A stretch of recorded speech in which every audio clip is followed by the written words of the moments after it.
अब ये जो अबरार का अपने भाई अजीज को रणविजय का डुप्लीकेट बनाने का आइडिया है, इसका रिस्पॉन्सिबल भी रणविजय खुद है। अब स्वास्तिक के सिंबल का नाजी वाले सिंबल से सिमिलैरिटी सबको मालूम है। व्हाट्स इंटरेस्टिंग कि जब रणविजय स्वास्तिक स्टील के वर्कर्स को स्पीच देता है। अब बात करते हैं अजीज के बारे में, and we all know that he is a butcher by profession. लेकिन बुचर ही क्यों? कुछ भी दिखा सकते थे, कोई बिजनेसमैन, कोई असैसिन या फिर कुछ भी, बट उसको बुचर दिखाने के पीछे एक सिंबॉलिक रीजन था। तो कैसे हो भाई लोग? उम्मीद है बढ़िया होगे। तो इजीली ट्रिगर्ड या कंजर्वेटिव्स या फेमिनिस्ट का जो आउटरेज था एनिमल को लेकर उसके रिलीज के टाइम पर, वो सेम आउटरेज दोबारा से इसके ओटीटी रिलीज से मुझे देखने को मिलेगा, इसकी मुझे पूरी उम्मीद थी। मैंने पहले भी इसके बारे में बात करी हुई है कि कैसे हमको एक फिल्म को एक आर्टिस्टिक पर्सपेक्टिव से देखना चाहिए, ना कि एक सोसाइटल इम्पैक्ट के पर्सपेक्टिव से। मैंने इसके ऊपर एक थरो डिस्कशन किया हुआ है इस वीडियो में, तुम चाहो तो इस वीडियो को चेकआउट कर सकते हो। जहां बात आती है आर्टिस्टिक सेंस की, वहीं एनिमल को ओटीटी पे रिवॉच करने के बाद मैंने कुछ डिटेल्स नोटिस करी, एंड आई रियलाइज कि Sandeep Reddy Vanga as a director is really good with intricate details जो कि फिल्म के नैरेटिव को ओवरऑल एनहांस करती हैं, फिर चाहे वो फोरशैडोइंग हो या फिर विजुअल डिटेल एटसेट्रा। और ऐसी बहुत सी डिटेल्स इस पूरे फिल्म के थ्रू आउट फैली हुई हैं, और आज की इस वीडियो में हम उन्हीं पर बात करने वाले हैं। So in today's video I will be telling you about 26 hidden details I noticed in Animal movie. बिना और टाइम वेस्ट किए शुरू करते हैं, स्टे ट्यून्ड।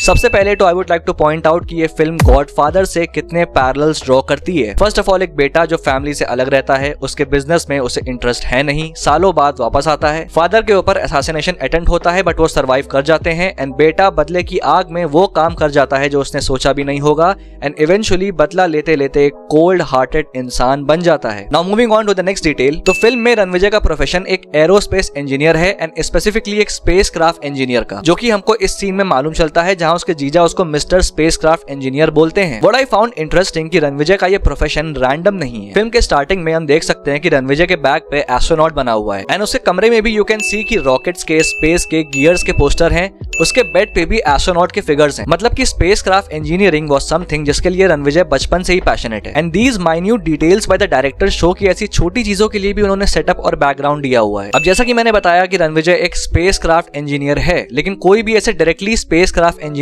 नहीं बनता है। सबसे पहले एरोस्पेस इंजीनियर की डिग्री होती है, जिसके फर्स्ट ईयर में इस फील्ड के सारे सेक्टर्स को एक फाउंडेशनल लेवल पे पढ़ाया जाता है। फिर उसके बाद से स्टूडेंट्स एक पर्टिकुलर फील्ड को चूज करते हैं जिसमें कि वो स्पेशलाइज करते हैं, जैसे कि रणविजय ने स्पेसक्राफ्ट इंजीनियरिंग में किया। बट फाउंडेशन ईयर में एयरक्राफ्ट और स्पेसक्राफ्ट के अलावा एरोस्पेस इंजीनियर्स वेपन सिस्टम भी डिजाइन करना सीखते हैं, विच एक्सप्लेन्स कि रणविजय को वेपन्स हैंडलिंग और असेंबली की इतनी नॉलेज कैसे है, और वो क्यों हथियारों के मैन्युफैक्चरिंग में अपना डिजाइन इनपुट देता है। इनफैक्ट जो गैटलिंग गन भी क्रिएट होती है, वो भी रणविजय के ही क्रिएट किए हुए डिजाइन पर बेस्ड होती है। इसी गैटलिंग गन से आते हैं नेक्स्ट डिटेल पे। अब जैसा हमने देखा कि रणविजय की ये स्पेशल गैटलिंग गन एक बड़े से वुडन बॉक्स में पैक्ड होती है। अब रिवॉच में मैंने नोटिस किया कि वरुण को मार देने के बाद जब रणविजय अपने कजिन्स के साथ खाना खा रहा होता है, तो वो गन वाला वुडन बॉक्स हम उनके पीछे देख सकते हैं, और उस बॉक्स की तरफ इशारा करते हुए रणविजय पूछता भी है अपने कजिन से कि फ्रेडी इसका डेमो देने कब आएगा। रणविजय के बचपन के सीक्वेंस के दौरान उसके क्लास में एक बोर्ड लगा होता है जिसमें बहुत सी चीजें लगी रहती, बट अगर बॉटम राइट कॉर्नर पे ध्यान दो तो एक नॉवेल के कवर की ड्रॉइंग है जिसका नाम है द अवेकनिंग। द अवेकनिंग एक नॉवेल है जिसको केट चोपिन ने लिखा है। इंटरेस्टिंग बात यह है कि ये नॉवेल कहानी है एडना नाम के एक औरत की, जो कि पॉन्टेलियर नाम के एक रिच फैमिली को बिलोंग करती है, एंड इस नॉवेल का बेसिक प्लॉट ही यही है कि कैसे एडना अपने अनऑर्थोडॉक्स नेचर और अपने साइकोलॉजिकल कम्प्लेक्सिटी से डील करती है, जो कि उसको उसके फैमिली से एकदम अलग कर देता है, एंड इवेंचुअली उसके डाउनफॉल का भी रीजन बनता है। अब एनिमल भी सिमिलर प्रेमिस पे वर्क करती है कि कैसे रणविजय, जो कि एक वेल्दी फैमिली को बिलोंग करता है और अपने अनऑर्थोडॉक्स नेचर और साइकोलॉजिकल कम्प्लेक्सिटी से डील करता है, which leads to his eventual downfall. ये एक बहुत ही स्मॉल लेकिन अमेजिंग डिटेल है जो कि 1 सेकंड से कम के लिए भी स्क्रीन पर रहती है। हमें क्लियरली दिखाया गया है कि रणविजय माइकल जैक्सन का कितना बड़ा फैन है, evident from the posters on his wall. अब जब रणविजय अमेरिका से लौटता है तो उसके हेयर स्टाइल पे ध्यान दो तो वो माइकल जैक्सन के म्यूलेट हेयर स्टाइल से इंस्पायर्ड है, एंड पार्टी में एंट्री भी वो मून वॉक करते हुए करता है। अब इसी सीन में रणविजय स्कूल का एक सॉन्ग आता है, लेकिन ये पहली बार नहीं है जब हम इस सॉन्ग को सुन रहे होते हैं। जब बचपन में रणविजय अपने डैड के बर्थडे की टॉफीज बांट रहा होता है तो हम बैकग्राउंड में भी इस सॉन्ग को सुन सकते हैं अगर ध्यान से सुनो तो। जैसा मैंने कहा कि फिल्म में ऐसे बहुत सी डिटेल्स या डायलॉग्स हैं जो कि फिल्म में आगे क्या होने वाला है इसको फोरशैडो करते हैं। जैसे कि बचपन में रणविजय की माँ जब उससे कहती है कि पापा का एक क्लोन बना लेंगे, तो रणविजय कहता है कि क्लोन में टाइम लगेगा, बॉडी डबल बनाना पड़ेगा, एंड आगे चल के he makes a body double. ऐसे ही एक और डायलॉग है जो कि पहली बार में लगता है कि नॉर्मल था बट इट वाज नॉट। जब वरुण रणविजय से पूछता है कि तुम लाइफ में क्या करना चाहते हो,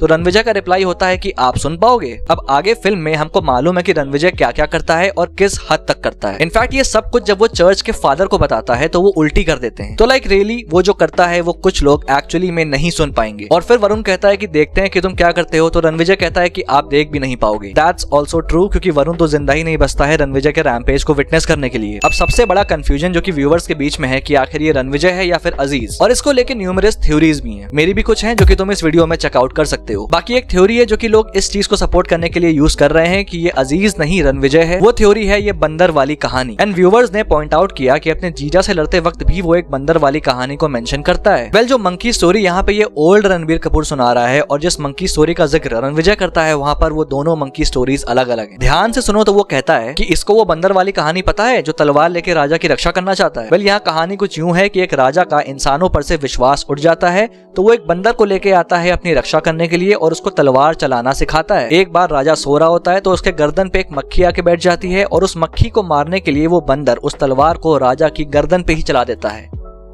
तो ओल्ड रणबीर कपूर ने जो कहानी सुनाई वो अलग है और यहाँ पे जो ये कहानी है ये अलग है। अब जहाँ रणविजय के बंदर वाली स्टोरी पर बात हो गई, वहीं इस ओल्ड रणबीर कपूर के इस वाले बंदर की स्टोरी पर भी आते हैं। अब इस स्टोरी का फिल्म में एक्चुअल कॉन्टेक्स्ट क्या है ये हमको नहीं बताया गया है। थ्योरीज काफी हैं बट एग्जैक्टली क्या है ये हमको नहीं पता। और थोड़ा सा और सोचने के बाद मैंने रियलाइज किया कि व्हाट इफ संदीप रेड्डी वांगा ने ये बंदर वाली स्टोरी सिर्फ और सिर्फ क्रिटिक्स को ही मॉक करने के लिए बनाई हो और स्टोरी से इसका कोई ताल्लुक ना हो। अब उस कहानी में जो राजा की बेटी होती है जिसको बंदर छेड़ता है, वो बेटी रिप्रेजेंट करती है बॉलीवुड के वही टिपिकल कैरेक्टर्स और स्टोरी टेलिंग को, और वो बंदर रिप्रेजेंट करता है संदीप रेड्डी वांगा को, जो कि इस टिपिकल स्टोरी टेलिंग को छेड़ता है अपनी रॉ स्टोरी टेलिंग से। एंड फिर वो मंत्री जो कि अपने आप को तलवार मारने की एक्टिंग करता है इस उम्मीद में कि वो बंदर भी खुद को मार ले, वो मंत्री रिप्रेजेंट करते हैं उन क्रिटिक्स, उन ऑडियंस या फिर उन डायरेक्टर्स को जो कि इस उम्मीद में हैं कि संदीप रेड्डी भी उन्हीं के बनाए हुए इन फिल्म मेकिंग स्टीरियोटाइप्स को फॉलो करेगा। बट देन संदीप रेड्डी उसी बंदर की तरह ये दिखाते हुए कि हाँ मैं फॉलो कर रहा हूँ, लेकिन एंड में ये मेरा एक इंटरप्रिटेशन है इस चीज को लेके। अब एक और बहुत ही बड़ी चीज जो कि इस फिल्म के बारे में लोग पॉइंट आउट कर रहे हैं वो है पुलिस की एब्सेंस, कि भाई वो मार रहा है इतने लोगों को लेकिन पुलिस कहाँ है। तो सबसे पहले काउंट करते हैं कि कितने इंस्टेंसेस हैं जहाँ पे रणविजय वायलेंस करता है। पहला जब AK-47 चलाता है, दूसरा वरुण को मारता है, तीसरा होटल में, और चौथा अबरार से fight. Now let me again remind कि Balbir Singh is one of the most powerful and influential businessman of India. तो पहले रणविजय जहाँ गोली चलाता है वो कॉलेज बलबीर सिंह का होता है, फिर वो जहाँ गैटलिंग गन से असरार और उसके लोगों को मारता है वो उसका अपना खुद का होटल होता है जिसके प्रीमिस में होने वाली चीजों को वो आराम से कवर अप कर सकता है। और जब वो वरुण को मारने जाता है तो अंदर जाने से पहले उसका कजिन उससे कहता है कि जैमर एक्टिवेट है पूरे एरिया में, 1 घंटे तक कोई फोन कॉल या वीडियो कॉल नहीं कर सकता। एंड लास्ट फाइट एक प्राइवेट एयर स्ट्रिप पे होती है। और ऐसा नहीं है कि पुलिस है नहीं, जब बलबीर सिंह का बॉडी डबल मारा जाता है तो ये कौन है आखिर? Balbir Singh has enough money and power to cover up for such things, और ये फिल्म प्रॉपर्ली इस चीज को स्टैब्लिश करती है। फिल्म का टाइटल है एनिमल और क्लियरली रणविजय के अंदर एनिमलिस्टिक टेंडेंसीज हैं। इवन ये चीज रणविजय के अटैक करने के तरीके से भी एविडेंट है। इफ यू नोटिस तो हैंड टू हैंड कॉम्बैट में रणविजय हमेशा सामने वाले के गले पे अटैक करता है। इवन जब गीतांजलि कहती है कि उसके फादर मर जाते तो वो चाटा नहीं मारता, गला पकड़ता है। Similarly what an animal does, अपने प्रे के नेक रीजन पे वार करना, उसको सबड्यू करने के लिए। जब एनिमल का फाइनल टाइटल रिवील होता है वरुण की डेथ के बाद से, तो सीन तुरंत एक टीरेक्स टॉय की तरफ कट हो जाता है जो ऐसे बाकी टॉयज के बीच में रखा है। बट नोटिस करो कि बाकी सारी चीजें दिखाने से पहले टीरेक्स दिखाया जाता है। एंड नॉट जस्ट दैट, वो टीरेक्स भी फोकस में नहीं है।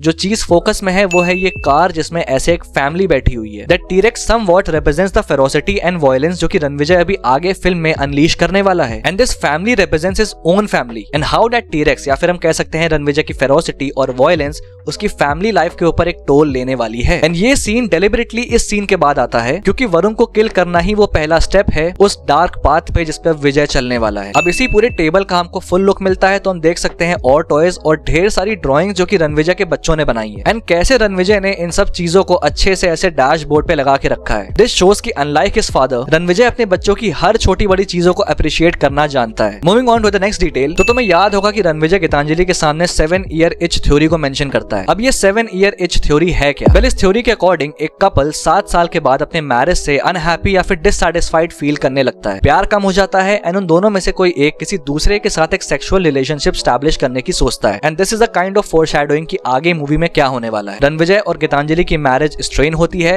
एंड रणविजय किसी दूसरे के साथ सेक्सुअल रिलेशनशिप स्टैब्लिश करता है। अब ये पॉइंट ले चलता है हमको हमारी नेक्स्ट डिटेल पे। जब रणविजय फाइनली जोया को एक्सपोज कर देता है तो जोया उसे बॉडी डबल वाला प्लान बताती है। अब ये जो अबरार का अपने भाई अजीज को रणविजय का डुप्लीकेट बनाने का आइडिया है, इसका रिस्पॉन्सिबल भी रणविजय खुद है। याद करो, जोया कहती है कि जब रणविजय ने असरार को मारा तो अबरार ने रणविजय के बारे में सब कुछ पता लगाया, स्कूल लाइफ से लेके आज तक सब कुछ। तो उसको ये बात भी पता चली होगी कि कैसे बलबीर सिंह का बॉडी डबल बना के असरार को चकमा दिया गया। एंड ये अजीज को रणविजय बनाने वाला प्लान भी असरार की डेथ के बाद ही शुरू हुआ। तो ये एक हाई पॉसिबिलिटी है कि अबरार को ये आइडिया रणविजय की वजह से ही मिला। फिर इसी सीन में जब जोया रणविजय से कहती है कि वो इससे बेहद प्यार करती है तो रणविजय यकीन नहीं करता है एंड इसीलिए अपना प्यार साबित करने के लिए वो उसको एक ऐसा टास्क देता है जो कि वो सोच भी नहीं सकती, to lick his shoe. And जब जोया एक्चुअली में रेडी हो जाती है ये करने के लिए तो वो तुरंत वहां से चला जाता है, नॉट बिकॉज ऑफ प्राइड और समथिंग, बट वो समझ जाता है कि जोया सच में उससे प्यार करती है लेकिन वो जोया से प्यार नहीं करता। एंड ही अंडरस्टैंड्स कि कैसा होता है कि जब आप किसी से बेहद प्यार करते हो और आपको पलट के वो प्यार नहीं मिलता है। And this is also a reason कि वो सिंपैथेटिक हो जाता है उसके लिए और उसको जान से नहीं मारता। अब स्वास्तिक के सिंबल का नाजी वाले सिंबल से सिमिलैरिटी सबको मालूम है। व्हाट्स इंटरेस्टिंग कि जब रणविजय स्वास्तिक स्टील के वर्कर्स को स्पीच देता है तो वो कहता है कि 3 महीने में वो अपने पापा के साथ लौटेगा। अब देखो कि वो 3 को फिंगर्स पे कैसे डिनोट करता है, इंडेक्स, मिडिल फिंगर और थंब से। एंड ये एक्चुअली में जर्मन तरीका है 3 कहने का और नाजी कहां से आते हैं सबको मालूम है। एंड हिटलर की ही तरह रणविजय भी एक प्रोएक्टिव स्पीच देता है जिसमें वो वायलेंस करने की बात करता है। इवन वो काइंड ऑफ एक हाफ नाजी सैल्यूट भी करता है। एंड ऑल दिस व्हाइल उसके पीछे स्वास्तिक का सिंबल है। ऑल्सो नोटिस वन थिंग कि जैसे स्वास्तिक के सिंबल में 4 डॉट्स होते हैं वो स्वास्तिक स्टील के सिंबल में नहीं है, तो यानी ये कंप्लीट स्वास्तिक का सिंबल नहीं है। And now it explains the visual symbolism of this scene and क्यों स्वास्तिक के सिंबल को यूज करने का क्रिएटिव डिसीजन लिया गया। अब इसी स्पीच के दौरान नोटिस करो कि रणविजय कैसे आंख घुमा के चारों तरफ देख रहा है। एक होता है कि आप स्पीच देते वक्त पूरे क्राउड को देखते हो which creates a kind of engagement with the crowd, but यहाँ नोटिस करो कि रणविजय कैसे देख रहा है। He is actually not looking but scanning the crowd and वो इस क्राउड में सबके फेशियल एक्सप्रेशंस को देख रहा है ये पता करने के लिए कि कहीं इनके बीच कोई ऐसा मोल तो नहीं है जो कि उसके फादर के ऊपर हुए हमले में इन्वॉल्व्ड हो। एंड वो ऐसा स्पेशली उस टाइम करता है जब सब लोग चीयर कर रहे होते हैं, because he is trying to find out that one person जो कि डरा हुआ होगा और चीयर नहीं कर रहा होगा और रणविजय की कई बातों से इंटिमिडेट भी हो रहा होगा। एक और डिटेल मैंने संदीप रेड्डी वांगा की स्टोरी टेलिंग में नोटिस करी कि जब उनके प्रोटैगनिस्ट का डाउनफॉल शुरू होने वाला होता है तो वो गिर जाता है या बेहोश हो जाता है और एक पैनिंग शॉट में उसको पड़े हुए दिखाया जाता है। अर्जुन रेड्डी में भी यही होता है, कबीर सिंह में भी और एनिमल में भी। और तीनों मूवीज में ये एग्जैक्ट पॉइंट होता है जहाँ पे कैरेक्टर की ऐसी की तैसी होना शुरू हो जाती है, फिजिकली भी और मेंटली भी। फिल्म में एक पॉइंट पे रणविजय अपनी मेट पे गुस्सा जाता है क्योंकि वो उससे साइन लैंग्वेज में बात कर रही होती है, बट देन बाद में रणविजय खुद साइन लैंग्वेज में मेट से बात करता है। एंड व्हाट्स इंटरेस्टिंग कि ये स्पेसिफिकली अबरार के इंट्रोडक्शन से पहले होता है। एंड रणविजय का ऐसे साइन लैंग्वेज में बात करना काइंड ऑफ एक इंडिकेशन की तरह वर्क करता है आने वाले विलन के लिए, बिकॉज वो विलन भी साइन लैंग्वेज में बात करता है। रिमेंबर जब रणविजय का बेटा कहता है कि पापा आप हीरो हो, look at the way the kid says it with purity and conviction. And then वो गीतांजलि से भी सेम चीज कहने को बोलता है एंड गीतांजलि कहती भी है बट विद जीरो कन्विक्शन। उसने काइंड ऑफ बस कह दिया, इंडिकेटिंग कि how Ranvijay succeeded as a father but failed as a husband. I also love this detail कि जब बलबीर को जो लोग मारने आते हैं उनके गेटअप को देखो तो it is really similar to PUBG and I think it was deliberately done by Sandeep Reddy Vanga, ये बताने के लिए कि जहां लोग एनिमल में वायलेंस के बारे में इतना कॉल आउट कर रहे हैं वहां पर पबजी को लोग भूल जाते हैं जिसने बच्चों के अंदर भर भर के वायलेंस को इंस्टिगेट किया है। एंड अनलाइक एनिमल जो कि अपने ए सर्टिफिकेट से इस बात को क्लियर कर देता है कि ये फिल्म सिर्फ एडल्ट्स के लिए है, पबजी के केस में एक्सेस पे कोई भी रोक नहीं है। अब बात करते हैं अजीज के बारे में and we all know that he is a butcher by profession. लेकिन बुचर ही क्यों? कुछ भी दिखा सकते थे, कोई बिजनेसमैन, कोई असैसिन या फिर कुछ भी, बट उसको बुचर दिखाने के पीछे एक सिंबॉलिक रीजन था। अब जैसा कि रणविजय को एज एन एनिमल दिखाया गया है एंड एक बुचर का काम क्या होता है, एनिमल्स को काटना। So I really love this symbolic detail between the protagonist and antagonist. अब हम देख सकते हैं कि मूवी में रणविजय ईयर बीड पहनता है एंड जो ओल्ड रणबीर कपूर दिखाया गया है उसके कानों में भी सेम बीड है। तो क्या ये कंफर्म रणविजय है?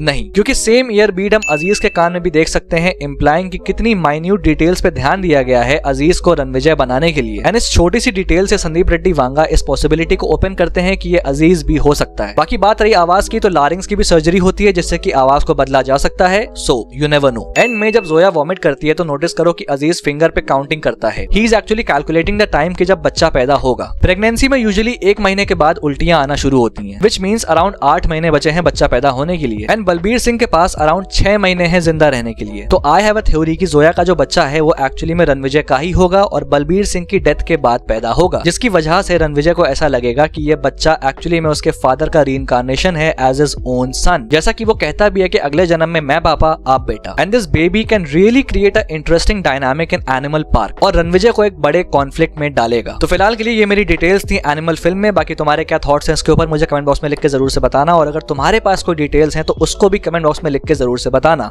और अगर वीडियो पसंद आए तो लाइक कर देना, और अगर पहली बार यहाँ पे आए हो तो सब्सक्राइब करना मत भूलना ऐसी और अमेजिंग वीडियोस के लिए। Till then, this is your pop culture nerd signing off. Will see you guys in the next video.